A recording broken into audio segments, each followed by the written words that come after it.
야곱에서 이스라엘, 야곱에서 이스라엘, 육신의 법에서 생명의 법으로라는 타이틀로 오늘 세 번째 시간입니다. 부제는 복의 근본, 복은 누가 주는 것인가, 또는 복은 어떻게 받는 것인가 라고 부제를 잡았습니다. 하나를 더하자면 그리 아니하실지라도 주시는 은혜, 또 이렇게 잡을 수도 있을 것 같아요. 복의 근본, 복은 누가 주는 것인가 라는 제목으로 하나의 말씀 증언하도록 하겠습니다. 야곱에 대한 시리즈 설교를 하고 있어요. 야코브, 원어로 야코브라고 하는데 발꿈치를 잡은 자, 움켜쥔 자, 즉 속이는 자라는 뜻입니다. 사람 이름이 발꿈치를 잡은 자래요.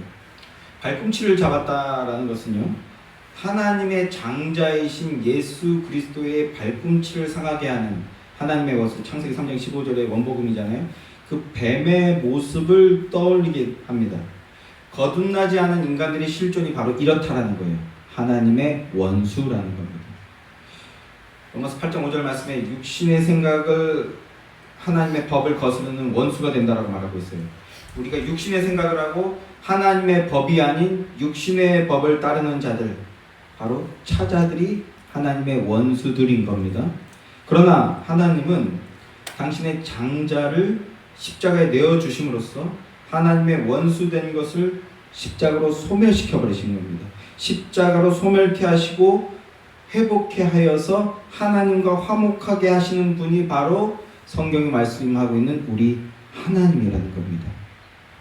또 움켜쥔 자라는 것은요, 자기 사랑, 자기 만족, 자기 욕망의 화신이라는 의미를 갖고 있습니다. 죄악된 인간들의 본성적인 모습이죠. 여기에서 그 누구 하나 자유로울 수가 없습니다. 특별히 야곱은요, 하나님의 예정이 있는 자입니다. 하나님의 예정. 그럼에도 불구하고 자기 꾀와 자기 힘과 자기 능력으로 언약의 복과 더불어서 육신의 행복까지도 쟁취해내겠다고 발버둥치는 인생이라는 겁니다. 이것 역시 죄악된 인간의 본성적인 모습이죠. 역시 여기에서 자유로울 수 있는 인생은 이 세상에 단 한 사람도 없습니다. 야곱은요, 하나님의 예정이 있었음에도 불구하고 그 삶의 근거가, 삶의 근본이 하나님께 있지 않고 자기 자신에게 있는 자인 겁니다. 스스로에게 그 근거가 있는 인생이라는 거예요. 자기 지식, 자기 학벌, 자기 인맥, 자기 경험 등등등 인생의 근본이 자기 자신에게 있는 자가 바로 야곱이었어요. 그런데 그렇게 자신의 지혜와 능력을 힘삼아서 성공을 향해서 온 힘을 다했을 때 나타나는 결과물들이 무엇입니까? 이제 이어지는 야곱의 인생들을 통해서 보게 되는 결과물들이 뭡니까? 형 에서와 친형제와의 반목, 그리고 부모님과의 생이별, 분리됨, 그리고 야곱이 출산한 야곱의 가족들의 모습은 뭡니까? 끊임없는 다툼과 분열이었어요. 결국은 급제 죽이기까지 하려고 하죠. 그런데 무엇보다도 야곱의 그 자기 사랑의 인생의 끝이 무엇인가 하는 것입니다. 그 마지막 결말이 뭡니까? 정말 혼신의 힘을 다해서 일가를 이루어냈어요. 그런데 그 인생의 끝이 무엇이었습니까? 죽음입니다. 죽음. 왜 그렇습니까? 만나면 반드시 죽이겠다라고 작정한 사람이 있었습니다. 그게 바로 친형 에서가 야곱을 보면 반드시 죽이겠다. 이게 그 인생의 결말이라는 겁니다. 고생해서 모든 것을 이루어낸 것 같은데, 그런데 사실은 아무것도 가질 수 없는 인생, 그것이 야곱의 인생이었고, 그게 야곱은 이스라엘이잖아요. 이스라엘은 뭡니까? 교회예요. 교회의 인생의 결말이 그러할 수 있다라는 겁니다. 그러나 그럼에도 불구하고 우리는 그럼에도 불구하고라는 말을 할 수 있게 되는 이유가 뭡니까? 신실하신 하나님이 우리 안에 있기 때문입니다. 예정하시고 그 예정을 이루어 나가시는 하나님, 당신의 예정, 당신의 언약을 신실하게 이루어 나가신 하나님이 있기 때문이라는 겁니다. 야곱의 인생을 통해서 오히려 하나님의 하나님 되심을 증명해 우리에게 보여주시는 겁니다. 그것이 죄악된 인생들, 불가능한 인생들에게 생명의 소망이 되는 것이죠. 자, 오늘 본문 말씀에는요, 이삭, 리브가, 에서, 야곱 이렇게 이삭네 가족이 모두 총출동합니다. 모두 다 등장합니다. 그런데 이 가정은 어떤 가정입니까? 지난주에 제가 어떻게 표현했어요? 그 가계에 흐르는 축복이 있는 가정이라고요. 여자의 후손의 통로가 되는 그 축복. 신약은요, 예수 그리스도 안에 들어간 축복이잖아요. 이 가계에 흐르는 축복이 있는 그런 언약의 가정임에도 불구하고요, 이제 언약을 성취해 나가는 과정이 드러나게 되는데 그 방식이 어떠합니까? 지극히 인간적이고 그래서 매우 지저분합니다. 언약의 의를 힘는 것이 아니라 자기 의를 앞세우는 거예요. 언약을 이루겠다고 하는데 요즘식으로 하면 이렇게 표현할 수 있을 것 같아요. 와, 진짜 저 사람 예수 믿는 사람 맞아? 진짜 저기 교회 다니는 사람이 맞아? 이런 탄식이 나올 만한 그런 모습들을 보여주고 있다라는 겁니다. 그러나 육의 생각으로 봤을 때는 정말 볼품없고 소망 없는 가정의 모습이지만 그러나 그럼에도 불구하고 이 말씀 속에는 깊고 놀라운 하나님의 복음 진리가 있다라는 겁니다. 우리가 영의 눈을 가지고 거기까지 가야 된다라는 거예요. 자신들의 욕구를 쫓느라 하나님께 불순종하는 그 인간의 어리석음에 폭로되면서 그리고 동시에 신실하게 언약을 이루어 나가신 하나님의 사랑과 영광스러운 능력을 맛볼 수 있게 된다라는 것입니다. 거짓되고 심히 부패한 죄인들의 모습 속에서도 오히려 하나님의 의와 사랑이 어떻게 드러나는지 오늘 이 말씀을 통해서 함께 상고하고 함께 은혜 받아서 우리의 생각과 마음이 또다시 한결 변화되는 은혜가 임하게 되기를 간절히 소망합니다. 자, 1절부터 4절 말씀을 다시 한번 보십시오. 어떻게 시작하고 있습니까? 이삭이 나이가 많아 눈이 어두워 잘 보지 못하더니 라는 말씀으로 시작하고 있습니다. 눈이 어두워서 잘 보지 못한다. 이 한 구절에 매우 많은 정보와 의미들이 함축되어 있습니다. 영적인 분별력, 무엇보다도 이삭의 영적인 분별력이 흐려졌다는 그런 암시를 우리에게 전해주고 있습니다. 그리고 이어지는 모습들은 바로 그러합니다. 이삭이 비밀스럽게 에서를 부르고 있어요. 에서를 비밀스럽게 불러서 내가 이제 늙어서 언제 죽을지 모르니 장자의 축복을 내게 내리겠다라고 말합니다. 이것부터가 문제가 있는 겁니다. 왜 그렇죠? 우리가 25장 말씀을 봐서 알잖아요. 장자의 축복이 누구한테 간다라고 하나님께서 말씀하셨습니까? 차자에게 갈 것이라고 이미 말씀되어졌는데 의도적인 건지 아니면 흐려져서 그런 건지 이 본문에서 그러한 것들이 명확하게 드러나지 않아요. 그래서 이 본문은 사실은 해석하기 매우 어렵고 다양한 해석들이 의견이 굉장히 분분한 장 중에 하나입니다. 그런데 사실은 또 매우 간단합니다. 어떻게 보면요, 이삭으로 보면 이런 것 같고 리브가로 보면 이런 것 같고 에서나 야곱으로 보면 또 이런 것 같지만 그렇게 보기 때문에 길을 잃게 돼요. 어떻게 봐야 되는 겁니까? 하나님 중심, 예수 그리스도 중심으로 봐야 되는 겁니다. 자, 비밀스럽게 에서를 불렀어요. 놀라운 게 자기가 축복할 테니 뭐라고 말합니까? 사냥한 고기를 만들어 와라. 사냥한 고기로 별미를 만들어 와라. 그러면 내가 그걸 먹고 내 마음껏 너를 축복하겠다. 이런 얘기를 하고 있습니다. 이게 굉장히 문제가 많은 것이라는 걸 인식하시겠습니까? 축복의 근거가 육신의 입과 배에 만족을 주는 그 고기로 만든 별미를 먹으면 축복하겠다라는 그런 이야기를 하고 있어요. 축복의 근거가 내 입과 내 배에 있다라는 겁니다. 문제의 해결을 해주거나 또는 복을 빌어주는 것에 대한 대가를 요구하는 것, 그걸 뭐라고 합니까? 무속신앙이라고 합니다. 이건 기독교 신앙이 아니에요. 복체의 양에 따라서 능력에 나가는 내용이 바뀐다거나 축복의 분량이 바뀐다? 그건 무속신앙입니다. 무속신앙이에요. 헌금 많이 하는 사람은 더 큰 축복 받는다.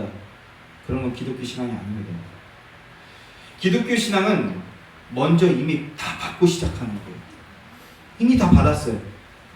뭔가를 드리면 정성껏 드리면 그에 상응하는 상응하는 무언가를 받고 그래서 하는 게 아니라 기독교 신앙은 이미 먼저 다 받고 시작하는 게 기독교 신앙입니다. 그러면 뭘 받았습니까? 생명 받았습니다. 죄인이 용서함을 받았을 뿐만 아니라 생명을 받았어요. 생명을 받았고 그리고 자녀의 권세를 받았습니다. 이걸 먼저 다 받고 시작하는 게 신앙생활입니다. 그리고 그나마 우리가 그래서 뭔가 드린다 하는 것도요, 그러니까 하나님 좋으라고 드리는 게 아니라는 거예요. 우리가 뭐 헌금을 드린다라든지 또 헌신을 내어 드린다든지 이런 거 하나님 좋게 해드리려고 하는 게 아닙니다. 이런 것도 다 나를 위해서 하는 거예요. 사실은요, 내가 하나님의 백성임을 나에게 확인시켜 줌으로써 내가 더욱 하나님 백성답게 지어져 가는 과정이 바로 우리가 내어드리는 헌금이라든지 헌신입니다. 하나님 좋으라고 드리는 게 아니라는 겁니다. 만약에 하나님 기분 좋게 해드려서 내가 원하는 것 받겠다라고 한다면요, 그런 헌금이나 그런 헌신은 하시지 마시기 바랍니다. 그리고 오늘 본문 말씀이 바로 그거예요. 그런 것이 어떤 결과를 가져오게 되는가. 혹시라도 다시 한번 말씀드리는데요, 왜 이런 말씀을 드리냐면, 주변에 그러한 신앙의 모습을 여전히 가지고 계신 분들이 있다면 사랑으로 권면해 주시라고 드리는 겁니다. 혹시라도 아이고 저렇게 목사가 수고하고 애쓰는데 내가 거저 있는 게 민망하다. 우리는 아름다운 전통의 모습이잖아요. 전통적인 모습이잖아요. 쌈짓돈 뭐 이렇게 꼬깃꼬깃해서 뭐 하나 주고 아니면 사과라도 하나 건네주고 이러는 게 아름다운 우리의 미푼 양속이잖아요. 그러나 영적인 세계에서는 통하지 않는 원리라는 겁니다. 혹시라도 저렇게 수고하는데 내가 거저받는 것 같아서 민망해서 그래서 뭐라도 내어드리겠다고 헌금하거나 헌신을 행하는 거라면 그거는 기독교의 가치가 아니고 올바른 신앙이 아니라는 겁니다. 기독교 신앙이 아닙니다. 그러니 그렇게 하시지 마시라는 겁니다. 하나님은 그런 분이 아니라는 거예요. 우리 이미 다 받았고 받은 은혜에 감사하는데 그나마 드리는 것도 그게 우리에게 유익이 된다는 것, 이걸 기억하며 그래서 힘써 전부 다 내어드리는 겁니다. 전부 다 뭡니까? 전 재산 내어드리는 거예요? 네, 그것도 맞을 수 있습니다. 전 재산이 뭡니까? 나예요, 나. 내 전인격을 전부 다 드리는 겁니다. 자, 이런 내용들을 구약에서는요, 언약으로서 말씀하고 있는 거예요. 그런데 언약의 적통자라고 할 수 있는 이삭이 이 언약을 망각하고 육신의 소욕을 따라 육신적인 방식으로 행하는 모습을 보이고 있는 겁니다. 이것을 구속사적 관점으로 봤을 때는요, 이제 이삭이 이 구속사의 무대에서 그 역할을 다 한 겁니다.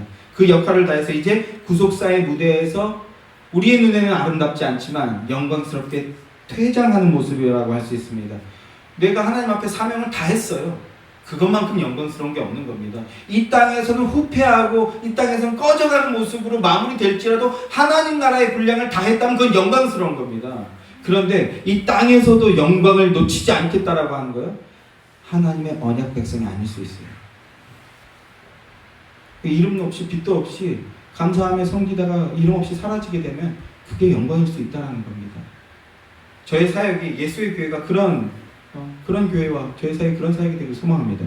자, 아름답게 구속사의 무대에서 퇴장하는 모습이라고 할 수 있습니다. 언약의 대표로서 이삭이 이제 퇴장하고 야곱이 새롭게 전면에 등장하는 그런 과정이라고 할 수 있어요. 그런데 이걸 또 이삭 개인의 영적인 모습을 통해서 본다면요, 언약의 자손이 되는 것은 인간의 어떠한 노력이나 인간의 매력으로 되는 것이 아니라 철저히 하나님의 은혜로만 되어지는 것이라는 걸 또다시 보여주고 있는 것이라고 할 수 있습니다. 이삭은 놀라운 하나님의 사람이었어요. 우리 같은 사람들은 경험할 수 없는 것들을 경험하고 눈으로 직접 본 그런 사람이었지만, 그러나 육신의 소욕을 쫓는 모습을 보여줌으로써 결국 인간은 하나님으로부터 구원의 은혜를 받을 만한 아무런 조건과 자격이 없는 자라는 것을 다시금 폭로해 보여주고 있는 겁니다. 그런데 하나님은요, 이러한 과정들을 통해서 도리어 하나님만 바라보고 하나님만 의지하도록, 하나님만 사랑하도록 만들어내신다라는 걸 우리가 봐야 된다라는 겁니다. 하나님은 이삭의 가정에 큰 자가 어린 자를, 작은 자를 섬기리라 하는 복음을 주셨습니다. 지난 시간에 그 큰 자란 육신을 입고 오시는 하나님이신 우리 주 예수 그리스도를 모형하는 것이다 라는 말씀을 드렸어요. 그 예수 그리스도로 말미암아 구약과 신약의 모든 택자들이 구원 얻게 된다라는 것입니다. 그런데 인간은요, 하나님의 복음, 즉 하나님 주시는 복을 망각하는 존재라는 겁니다. 이삭은 육신의 소욕을 따르느라고 하나님이 주신 복을 망각하는 모습을 보여주고 있는 겁니다. 그런데 이 야곱 내러티브의 시작인데, 야곱 내러티브의 마지막 결론이 어떻게 결론을 맺는지 아십니까? 야곱이 복 중에서부터 복을 얻었는데, 그런데 인생의 마지막 때에 내어놓은 고백이 무엇인가? 바로 애굽으로 가서 바로를 만났을 때 야곱이 자기를 어떻게 표현합니까? 내가 험악한 세월을 살았습니다. 이렇게 고백합니다. 그 말은 뭡니까? 나이 먹었더니 인생 별거 없어요. 아이고 이놈의 팔자, 이런 얘기하는 건가요? 아니에요. 험악한 세월을 살았는데 알고 보니 그게 뭐였다? 그게 복이었다라는 겁니다. 복된 인생을 살았다는 겁니다. 왜 그렇습니까? 하나님의 복이 삶의 모든 순간에 함께하고 있었다라는 걸 깨닫게 되었다라는 거예요. 기쁠 때나 슬플 때나 순경 때나 역경 때나 하나님 모든 순간 나와 함께하고 계셨다. 그뿐 아니라 존재 자체가 예정된 자였잖아요. 존재 자체가 복이었다라는 걸 깨달은 겁니다. 무수한 세월을 자신 스스로의 힘으로 일가를 이루어 보겠다고 스스로의 힘으로 발버둥 치던 인생이 바로 야곱의 인생이었는데, 그래서 자기가 뭐라도 만들어낸 줄 알았는데, 그런데 사실은 그게 아무것도 아니었다라는 거죠. 그게 아무것도 아니었다는 거예요. 하나님께서 함께 하시고 하나님께서 도우시고 하나님께서 이끄시지 않았다면 아무것도 안 되었던 것이고, 그런데 하나님께서 함께 해주신 것, 그럼으로써 내가 이스라엘이 되어버렸잖아요. 그게 복이라는 걸 깨달았다라는 겁니다. 마지막에 세계 최강대국의 왕을 만났는데 믿음 고백하고 있는 겁니다. 인간의 힘 그거 아무것도 아니다. 하나님의 은혜가 필요하다. 그리고 여러분, 이것이 바로 우리의 고백, 성도의 신앙 고백입니다. 내 힘과 능력이 아니라 주 예수 그리스도의 은혜로 되어지는 것이다. 은혜에 대한 감사 고백을 하는 복된 성도들이 되시길 주님의 이름으로 축원합니다. 에서가 팥죽 한 그릇에 장자권을 팔았다면 이삭은 별미 하나로 하나님의 뜻을 지금 바꾸려 하고 있습니다. 히브리서 기자 말대로 망령된 일을 저지르고 있는 겁니다. 그런데요, 이 모든 내용들을 엿듣고 있던 사람이 있었습니다. 누굽니까? 이삭의 아내 리브가였습니다. 자, 5절부터 10절까지 말씀은 한번 합독하겠습니다. 시작. 이삭의 아들 에서에게 말할 때에 리브가가 들었더니 에서가 사냥하러 오려고 들러 나가매 리브가가 그의 아들 야곱에게 말하여 이르되 내 아버지가 내 형 에서에게 말씀하시는 것을 내가 들으니 이르시기를 나를 위하여 사냥하여 가져다가 별미를 만들어 내가 내게 먹게 죽기 전에 여호와 앞에서 내게 축복하게 하라 하셨으니 그런즉 내 아들아 내 말을 따라 내가 내게 명하는 대로 염소떼에 가서 거기서 좋은 염소 새끼 2마리를 내게로 가져오면 내가 그것으로 내 아버지를 위하여 그가 즐기시는 별미를 만들리니 내가 그것을 내 아버지께 가져다 드려서 그가 죽기 전에 내게 축복하기를 위하여 잡수시게 하라. 자, 이삭의 아내가 다 엿듣고 있었어요. 그리고는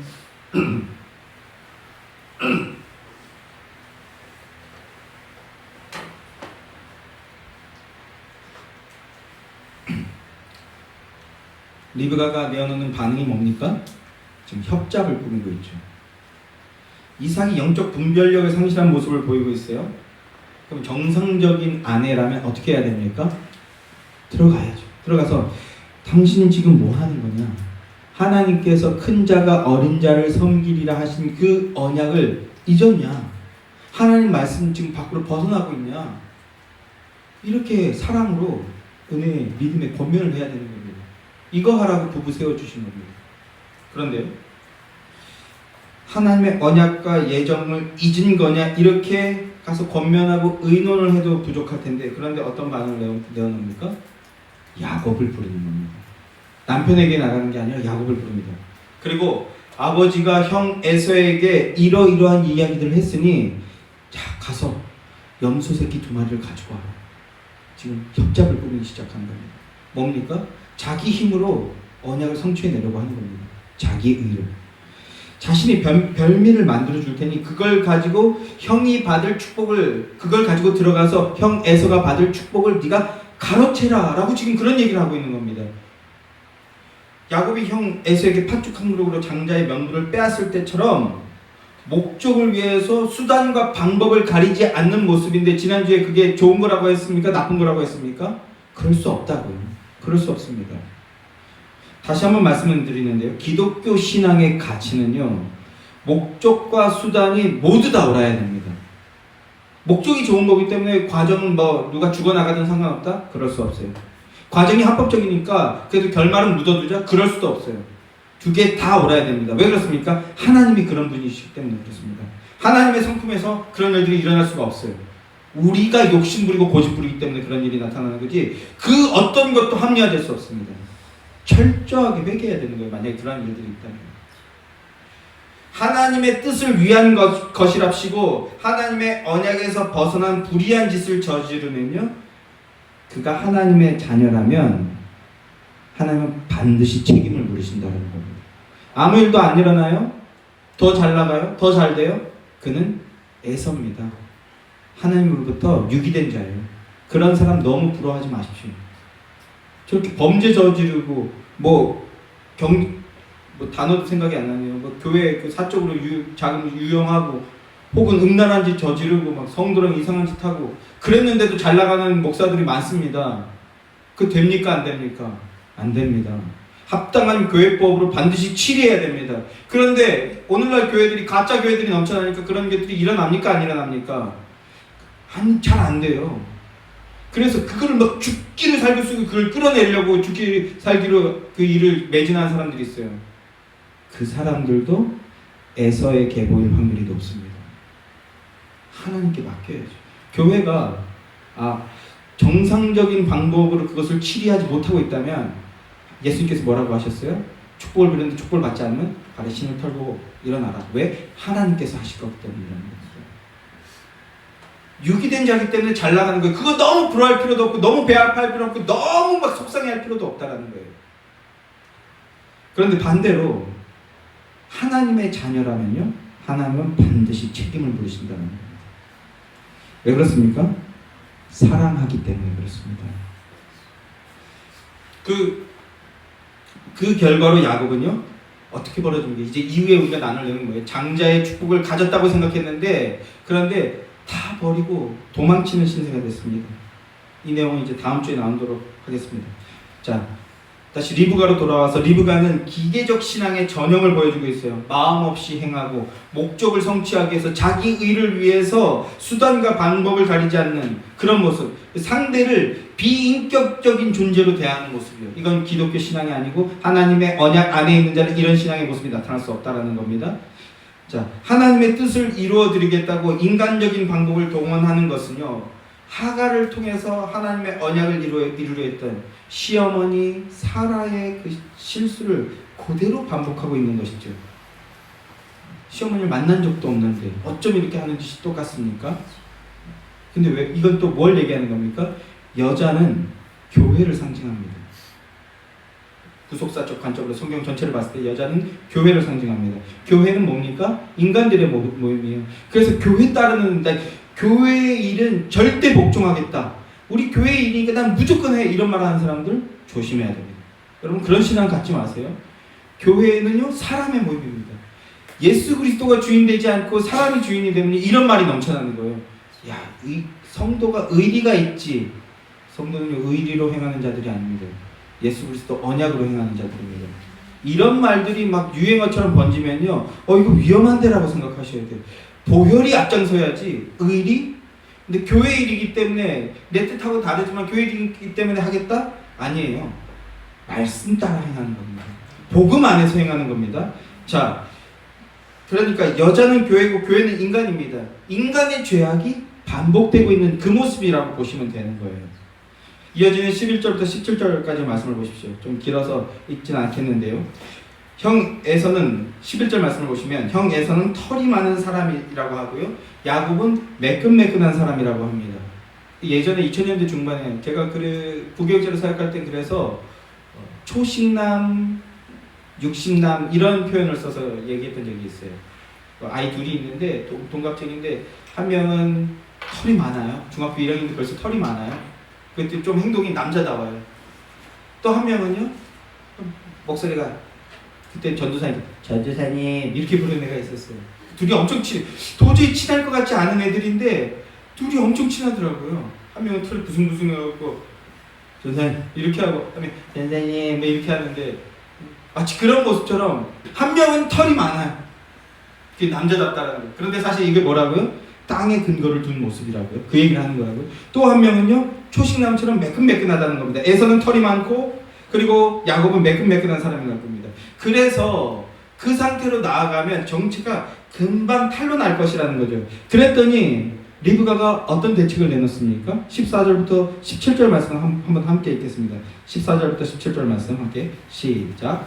그가 가서 끌어다가 어머니에게로 가져왔더니 그의 어머니가 그의 아버지가 즐기는 별미를 만들었더라. 리브가가 집안 자기에 있는 그의 맏아들 에서의 좋은 의복을 가져다가 그의 작은 아들 야곱에게 입히고 또 염소 새끼의 가죽을 그의 손과 목에 매끈매끈한 곳에 입히고 자기가 만든 별미와 떡을 자기 아들 야곱의 손에 주니 합니다. 맏아들 에서의 의복을 가져다 입혔다고 합니다. 그리고 에서는요, 털이 많으니까 그걸로 부족해요. 그래서 어떻게 합니까? 염소 새끼의 가죽을 손과 목에 매끈매끈한 곳에다 털로 덮어버렸다고 합니다. 덮어버렸다. 굉장히 의미 있는 단어예요, 성경에서는. 그리고는 또 별미와 떡과 포도주를 쥐어줘서 아버지에게로 들어가게 하는 겁니다. 자, 리브가의 이런 방책에 이삭은 맏아들 에서의 것들로 시작이 된 차자 야곱을 에서로 착각하고 받아들이는 겁니다. 그리고 이제 그에게 축복을 하게 되죠. 차자가 아버지를 속임으로써 장자로 편입이 되어지는 그런 모습을 보여주는 겁니다.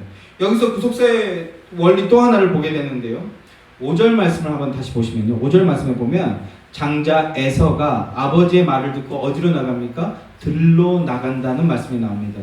장막에서 아버지와 얼굴을 맞대고 대화를 나누다가 들로 나가게 되는 겁니다. 그런데 21절 말씀을 보면 이삭이 야곱에게 이르되 내 아들아 가까이 오라 이렇게 말씀하고 있죠. 그래서 22절에서 야곱이 아버지 이삭에게로 가까이 나아가게 되는 겁니다. 비록 눈이 어두워서 알아보지 못하지만 아버지와 얼굴과 얼굴을 맞대고 있는 겁니다. 장막에서 일어나게 될 일을 얘기하는 거죠.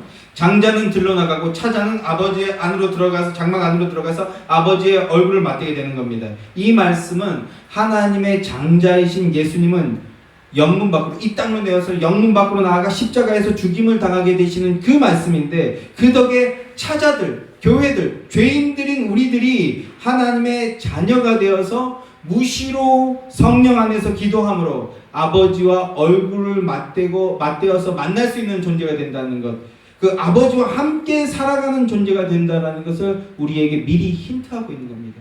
이게 성도의 인생이고 성도의 모습이라는 거죠. 아버지의 얼굴을 맞대고 그와 교제하는 것이요.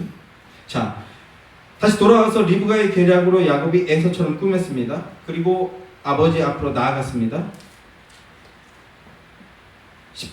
18절부터 26절까지의 말씀들을 이제 보시게 되면 야곱이 아버지에게 나아가 내 아버지여 라고 부릅니다.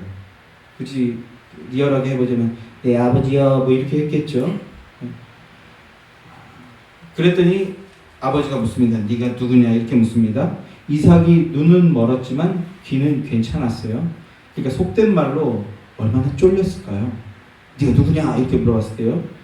들어보니 음성이 에서의 음성이 아니라는 거예요. 그리고 또 시간상으로 너무 빨리 왔다라는 거예요.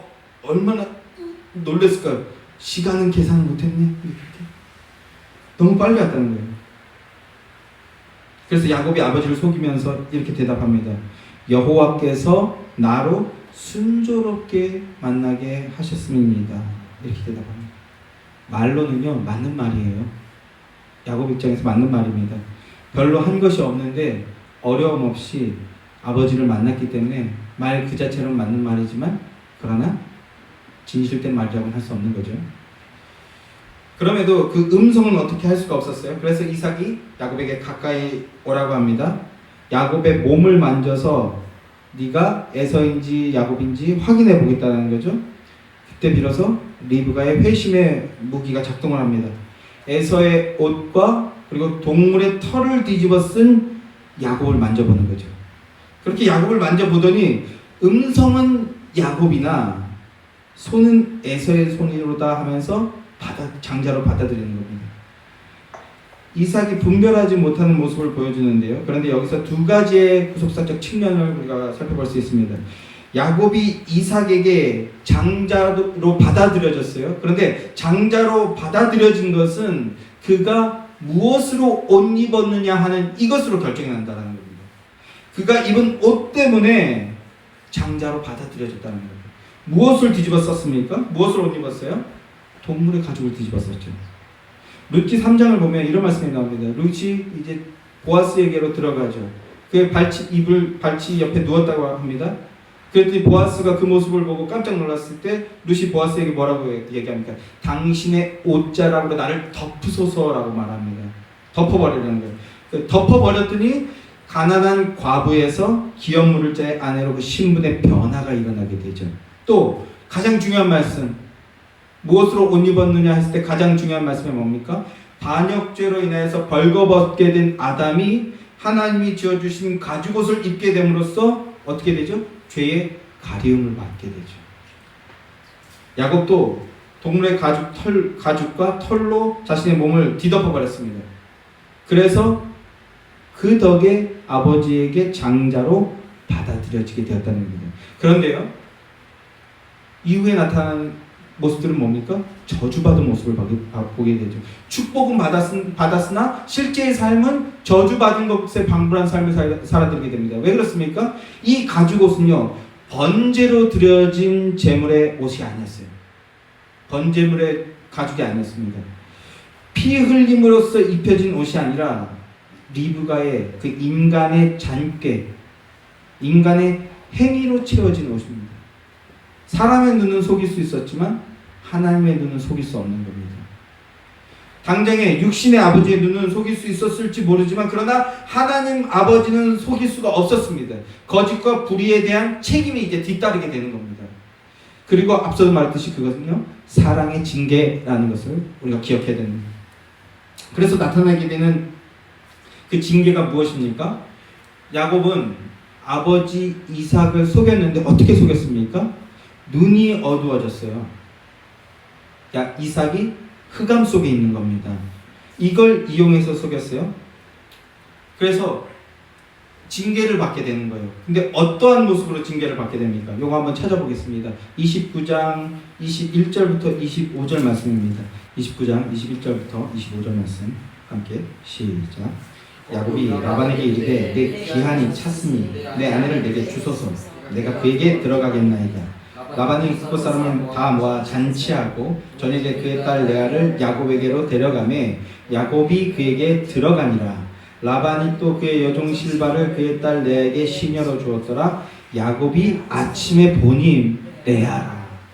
라헬을 이제 드디어 7년 고생해서 아내로 맞이하고 이제 결혼식하는 그 첫날 밤인데, 그런데 고대 근동의 결혼식 풍습은요, 그 텐트 안으로 밤에 들어가는 겁니다. 밤에 들어가서 합방하는 거죠. 뭐 우리 조선시대 때 뭐또 대동소이합니다. 불 꺼주시옵소서 뭐 이거 있잖아요. 어두운 장막 안으로 들어갔어요. 라헬인 줄 알고 들어갔는데 뭐라고 얘기하고 있습니까? 눈을 떠보니 아침에 보니 레아라. 얼마나 놀랐을까요? 얼마나 놀랐을까요? 야곱이 이삭의 눈이 어두워짐을 이용해서 속였어요. 그랬더니 그대로 똑같이 라반을 통해서 밤의 어두움을 이용해서 야곱을 속여버리셨습니다. 누가 한 겁니까? 1차적으로는 라반, 삼촌 라반이 한 거지만 그 뒤에 하나님의 섭리가 있는 거죠. 인과응보라고 하잖아요. 인과응보. 또 다른 말은요, 거울 효과라고도 할 수 있습니다. 거울 효과. 성경도 그렇고요, 그 성도의 인생도 그렇고 많은 순간 하나님께서 우리에게 이런 거울 효과를 주십니다. 제가 종종 말씀드리는데 우리 주신이 보면, 첫째 딸 보면 제 모습이 너무 많이 보여서요, 아이고야 하면서 처음에는 걔를 막 타박했어요. 저의 모습을 보면서 그렇게 하면 안 돼. 그런데 제가 어렸던 거죠. 어느 순간 그 모습을 보면서 하나님, 이런 저였군요. 이런 저의 모습을 하나님께서 다듬어주고 계시는 거군요. 하나님 앞에 기도하게 됩니다. 요즘은 어떻습니까? 또 지극히 개인적인 얘기지만요. 저희 겉의 모습은 저희 첫째가 저를 닮았는데 속의 모습은 둘째가 저를 닮았어요. 아이고야 주님. 그럼에도 불구하고 주님께서는 저를 사람 맹글어주고 계시는군요. 기도로 나아가게 되는 거죠. 이게 거울 효과입니다. 하나님께서 우리가 하나님의 마음과 뜻에서 벗어났을 때 때때로 가족을 통해서나 또 나아가서는 우리 공동체의 지체들을 통해서 우리에게 보여주시는 겁니다. 여러분 만약에 오늘 이 말씀 듣고 맞아 이 말씀을 그 권사가 들어야 되는데 이 말씀을 곧 집사가 들어야 되는데 이러면요 아직도 애선 거예요. 이 말씀을 듣고 하나님 제가 이러합니다 하면 야곱 되시는 겁니다. 하나님께서 그렇게 우리에게 은혜의 장치를 주고 계시는 겁니다. 그러니까 성도는요 그 모습을 정직하게 대면해야 되는 겁니다. 때때로 그 모습은요 제가 쉽게 얘기하는 것 같지만 그렇지 않아요. 혼자 오열하면서 기도했다고 말씀드렸잖아요. 너무나 쓰기 씁니다. 그러나 하나님께서는 우리에게 그런 시간과 장치를 주시는 겁니다. 성도는 그때 정직하게 대면해야 됩니다. 그리고 무엇 해야 되는 겁니까? 하나님의 은혜를 구해야 되는 거죠.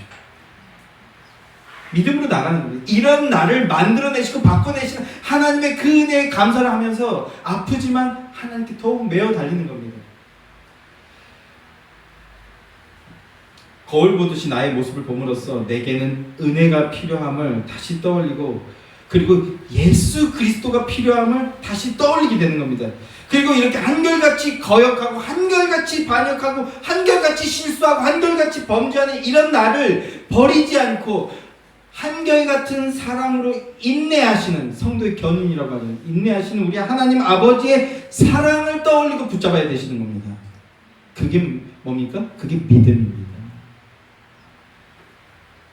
자녀를 통해서 혹은 우리 공동체를 통해서 그런 모습을 보게 될 때 오래 참고 인내하시는 우리 하나님 아버지의 사랑을 붙들고 떠올리시는 여러분들 되기를 주님의 이름으로 축원합니다. 그게 은혜입니다. 근데 야곱은요 이때까지는 지금 우리가 몇 장 읽었죠? 29장 이때까지는 아직 그걸 깨닫지 못한 것 같아요. 어디서 깨닫게 됩니까? 야곱 나라에서 깨닫게 되는 겁니다. 한참 걸리는 거죠. 20년 걸립니다. 20년. 자 다시 돌아와서요. 가죽 옷을 입고 별미와 떡과 포도주를 가지고 아버지께 나아갑니다. 천국을 향해 침노하는 자처럼 들어갔지만 그러나 방법과 내용이 틀렸습니다. 그런데 아버지는 아들에게 이 차자를 장자처럼 여기며 장자의 축복을 하게 되는 겁니다. 왜 그렇습니까? 하나님께서 계획하셨기 때문입니다. 자, 27절부터 29절 말씀입니다. 다시 본문으로 돌아가서 27절부터 29절 말씀 함께 읽겠습니다. 27절부터 29절까지 함께 시작. 그가 가까이 가서 그에게 입맞추니 아버지가 그의 옷을 향신을 맡고 그에게 축복하여 이르되 내 아들의 향신은 여호와께서 복 주신 밭의 향치로다. 하나님은 하늘의 이슬과 땅의 기름짐이며 풍성한 곡식과 포도주를 내게 주시기를 원하노라. 만민이 너를 섬기고 열국이 내게 굴복하리니 내가 형제들의 주가 되고 내 어머니의 아들들이 내게 굴복하며 너를 저주하는 자를 저주받고 너를 축복하는 자는 복을 받기를 원하노라. 아멘. 자, 이삭의 축복 기도를 해줬습니다. 장자의 축복을 받게 된 거예요. 이삭의 축복 기도는 하나님이 아브라함에게 하셨던 그 내용이 그대로 지금 반복되고 있는 겁니다. 당연히 이게 가게에 흐르는 축복의 내용이니까요. 자, 땅의 기름짐이며 풍성한 곡식과 포도주를 내게 주시리라 하셨습니다. 약속의 땅을 믿음으로 소망하게 하는 언약입니다. 아직 주어지지 않았지만 하나님께 주실 그 땅입니다. 그 땅이 이 가시적인 땅에서는요 이스라엘이라는 나라로서 하나님의 왕국으로서 세워지게 되는 것이죠. 다윗 때에 세워지게 되잖아요. 그러나 그 왕국도요 뭘 얘기하는 겁니까? 참되고 영원한 하나님 나라를 그것도 모형하고 있는 겁니다. 거기까지 바라보게 하는 거예요. 거기까지 믿음의 눈으로 모든 날에 이루어질 예수 그리스도로 말미암아 이루어질 하나님 나라 그걸 소망하게 하고 있는 것이죠. 또 29절 말씀을 보면요. 29절 말씀은 왕권에 대한 얘기입니다. 통치권. 왕권에 대한 축복을 받고 있는 겁니다. 뭡니까 이것도요? 다윗을 통해서 드러나게 되지만 그러나 그 다윗도 진정하고 영원한 왕이신 메시아의 권능을 보여주는 거죠. 다윗이 진짜 왕이 아니고요. 진정한 왕이 오실 것을 소망하게 하는 축복입니다. 진정한 큰 자이신 우리 예수 그리스도께서 십자가에서 죽으시고 부활하심으로써 어떻게 됩니까? 죄악 덩어리인 차자들이, 이 땅의 모든 차자들이 구원함을 얻고 그렇게 섬김을 받게 될 것을 축복하고 있는 겁니다. 이 시점엔 다 드러나고 있지 않아요. 그러나 성경이 우리가 점진성이라고 하죠. 점점 선명하게 다가오고, 그리고 오늘 우리는 그 점점 선명하게 다가오는 그 실체이신 예수 그리스도를 받고 있는 겁니다. 그 예수 그리스도 안에서 이 축복 누리는 여러분 되기를 주님의 이름으로 축원합니다. 여러분, 야곱이 축복을 받았는데, 그런데 그 축복이 뭐라고요? 예수 그리스도 백성 되는 겁니다. 하나님 나라 백성 되는 겁니다. 이게 복입니다. 예수 믿었더니 직업이 잘 되고, 혹은 자녀의 복을 얻고, 무슨 육신적인 복 있을 수 있어요. 그런데 그거는 본질이 아니고 도구입니다. 그러니까 주시면 감사하고 주시지 않아도 하나님 뜻이 있음을 감사하게 되는 거예요. 그 믿음으로 나아가길 소망합니다. 자, 하나님 나라 되는 복을 받았습니다. 이 땅에서 하나님 나라는 이 교회가 하나님 나라의 모형입니다. 예수 그리스도께서 교회의 근본, 복의 근원이 되어주심으로써 그를 믿는 자는 멸망치 않고 하나님의 장자들로 여김을 받게 된다라는 거예요. 이게 성경이 말씀하는 복입니다. 그러니까 먼저 하나님께 구원받고 먼저 하나님 말씀을 깨닫게 되는 것, 이게 복받은 겁니다. 먼저 사랑을 얻고 있었구나라고 깨닫게 되는 것, 이게 복받은 거라고요. 먼저 하나님이 이런 죄인 중에 괴수 같은 나를 아낌없이 사랑해 주셨음을 먼저 알게 되는 것, 그게 복받은 겁니다. 그래서 그 복을 누림으로 예수 따라 나도 나아가서 섬기는 겁니다. 첨언하면요, 사랑은 어떻게 나타납니까? 부부싸움 하면 누가 져요? 누가 집니까? 힘센 사람이 이깁니까? 아니요. 사랑하는 사람이 이깁니다. 왜요? 져버리거든요. 져버리는 거예요. 먼저 숙입니다. 왜요? 그가 살기 원하니까. 그게 생명력이 넘치기 원하니까 먼저 숙여버리는 겁니다. 죽는 게 사랑이라는 겁니다. 예수 그리스도께서 보여주신 사랑입니다. 오늘 또 부제가 그리 아니하실지라도의 은혜라고 말씀을 드렸잖아요. 내 뜻이 그리 아니한데, 이게 예수님께서 보여주신 거예요. 예수님의 모습대로 그렇게 한 적이 한 번도 없는데 그런데 은혜를 받았대요. 그게 근데 누구였어요? 그게 나라고요. 그걸 알아버리니 목에 더 이상 힘이 들어갈 수가 없는 거예요. 내가 죄인 중에 괴수로서 예수님을 못 박았는데 그런데 나를 사랑해버리셨어요? 그럼 더 이상 어깨에 힘이 들어갈 수 없어요. 예수님처럼 근데 성령의 역사가 필요합니다. 우리 이 땅에서 문득 그걸 이루어 나가는 거죠. 하나님, 영원한 하나님 나라 돌아왔을 때 우리 완전한 그 사랑으로 나아가게 되는데, 그런데 이 땅에서 우리는요, 예수님처럼 그렇게 먼저 숙이고, 먼저 품고, 먼저 용서하고, 먼저 희생하는, 먼저 사랑의 그 모습으로 나아가게 되어진다는 겁니다. 그 성도란 이복 받은 존재라는 겁니다. 이복 받으셨습니다. 이복 누리시는 여러분들 되기를 소망합니다. 모든 게 엉망진창이었습니다. 언약 백성 중에 누구도 언약대로 행한 사람이 한 사람도 없었습니다. 그러나 복된 사실은 하나님의 뜻과 계획이 변경되지 않았다는 겁니다. 하나님의 예정은 당신의 장자 예수 그리스도를 담보로 해서 이루어진 것이기 때문에 변경될 수 없는 겁니다. 우리 누구, 이 교회 담임 목사, 이 교회 혹은 제가 농담처럼 쓰는 수석 집사, 그를 담보로 해서 하면요, 어떻게 됩니까? 반드시 깨어지게 됩니다. 그런데 왜 안 깨어지죠? 왜 안 변경되었다고요? 예수 그리스도를 담보로 해서 이루어진 언약이기 때문이라는 겁니다. 무슨 말입니까? 반드시 이루어진다는 겁니다. 여러분 안에서도 그게 반드시 나타나게 된다는 겁니다. 예수 그리스도를 통해서 이루어지기에 그가 근본이고 그가 근원이기에 단 1의 오차도 없이 정확하게 이루어지고 반드시 이루어집니다. 사랑하는 성도 여러분, 예수 그리스도가 우리의 복의 근거이고 근원이십니다. 예수 믿음으로 그 복 안으로 들어가 복과 함께 동행하며 복 그 자체가 되는 여러분들 되기를 주님의 이름으로 축원합니다. 결국 이삭은 야곱을 축복했지만 자기의 힘과 뜻으로 축복한 게 아니었습니다.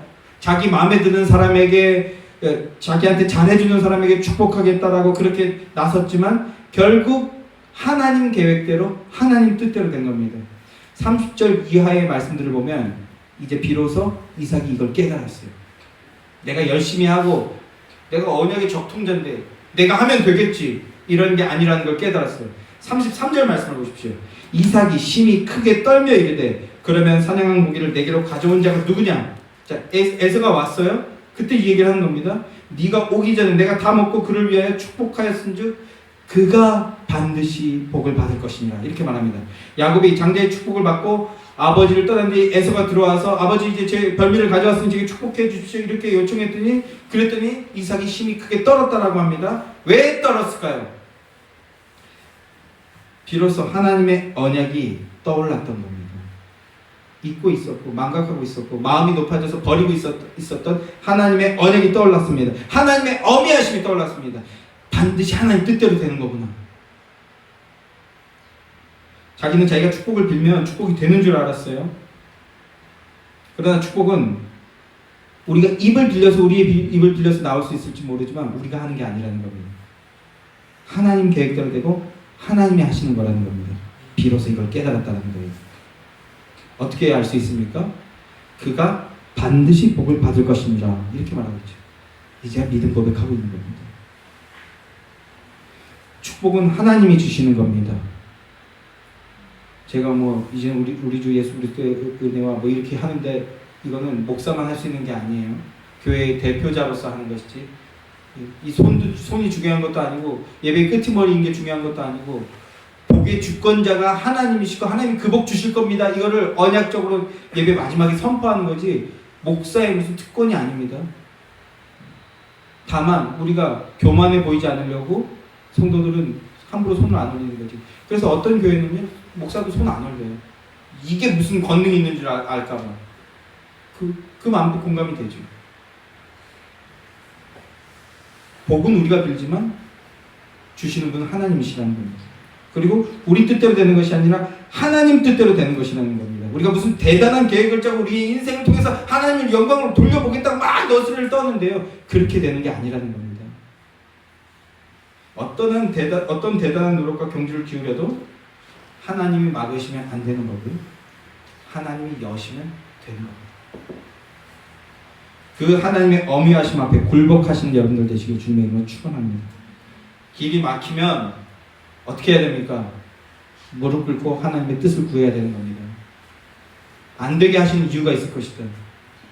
반대로 별로 한 것도 없는데 길이 열려요? 그러면 어떻게 해야 됩니까? 여시는 이유가 뭐지? 하나님의 그 세미한 음성에 귀 기울여야 되는 겁니다. 어떤 모습이든 하나님의 뜻과 마음을 찾고 구하고 묻는 그 모습으로 나가게 된다는 겁니다. 하나님께서는 만세전부터 예수 그리스도 안에서 예정하신 뜻을 따라서 정확하게 온 우주 만물을 이뤄나가고 계십니다. 우리가 그리스도의 사랑 안에서 하나님의 아들들이 되어서 영원한 새하늘과 새 땅에서 세세토록 하나님을 기뻐하며 그 은혜와 영광을 찬송하도록 하나님은 그걸 예정하고 이뤄나가고 계신다는 겁니다. 프레이즈데이 하잖아요. 그거 하는 날인 겁니다. 더 집중적으로 하자는 겁니다. 그리고 그게 교회의 복무이기 때문인 것입니다. 야곱은 이 일로 인해서 이제 책임을 감당하게 되죠. 가족과 생이별하게 됩니다. 하나님은 당신의 백성들이 온전한 믿음으로 회복되게 하기 위해서 어떠한 일들을 하십니까? 떠나보내시는 일들을 하십니다. 인생 속에서 떠나보내시는 일들을 반복하십니다. 그런데 그 끝이 뭡니까? 결국 온전한 모습으로 되돌아오게 만드시는 거예요. 온전하게 하기 위해서 그렇게 하시는 겁니다. 야곱은 성공과 행복의 근거를 자기 자신에게 두고 있었습니다. 그리고 이제 쫓겨나게 되거든요, 이 일로 인해서. 그러나 안타깝게도 쫓겨가는 인생인데도 그 자기 사랑을 놓치지 않는 모습들을 보여줍니다. 무려 20년 동안. 그게 뭡니까? 그게 인간의 실존이라는 거예요. 마지막 코 하나, 약봉나루에서 완전히 죽게 될 때까지 코 하나 끝까지 자식들, 그 식솔들 두 대로 나눠서 레아의 식구는 먼저 보내고, 그걸 버텨보는데 그것도 안 될 것 같으니까 그래서 사랑하는 아내와 자식인데 라헬을 그 다음에 보내고 방패막이로 앞세워내는 겁니다. 그리고 마지막에 남아봤는데도 안 되는구나. 요거 깨달을 때까지 마지막 하나 안 놓으려고 하는 게 우리 자아사랑, 인간의 실존이라는 겁니다. 근거를 자기 자신에게 둔 인생이라는 거죠. 성도들은 말할 수 있죠. 그런 인생을 뭐라고 합니까? 어리석은 인생이라고 합니다. 왜 그렇습니까? 인간은 영원한 존재가 아니고 완전한 존재가 아니기 때문입니다. 그런데 야곱은 인생의 근거를 자기 자신에게 뒀던 거예요. 자기 능력으로, 자기 계획으로 자기 집을 세우는, 일가를 이루려는 발버둥을 치는 그런 인생으로 살았습니다. 그러나 하나님은 예수 그리스도 안에서 예정하신 일들을 절대로 놓치지 않으십니다. 그것이 우리에게 은혜인데요. 떠나가는 야곱과 함께 하시며 하나님을 믿고 의뢰하여서 결국 하나님을 향해서 믿음을 고백하고 찬양하는 인생으로 바꾸어내 버리시기 때문에 그렇습니다. 야곱에게도 하셨어요. 우리에게도 그 일 이루어내실 겁니다. 이루어내셨고 완성시키실 것입니다. 할렐루야.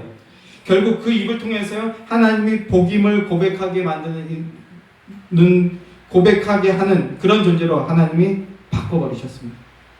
여러분, 그게 바로 우리 하나님이십니다. 그 하나님이 오늘 우리 안에서도 당신의 선하신 뜻을 이루기 위해서 일하시고 역사하시는 줄 믿습니다. 전에는 회방자요 박해자였던 우리가 도리어 긍휼을 감사하고 은혜를 찬양하는 복의 근원과 같은 인생들이 되게 하여 주신 줄 믿습니다. 이 복, 이 은혜로 충만한 여러분들 되시기를 주님의 이름으로 축원합니다. 기도하겠습니다.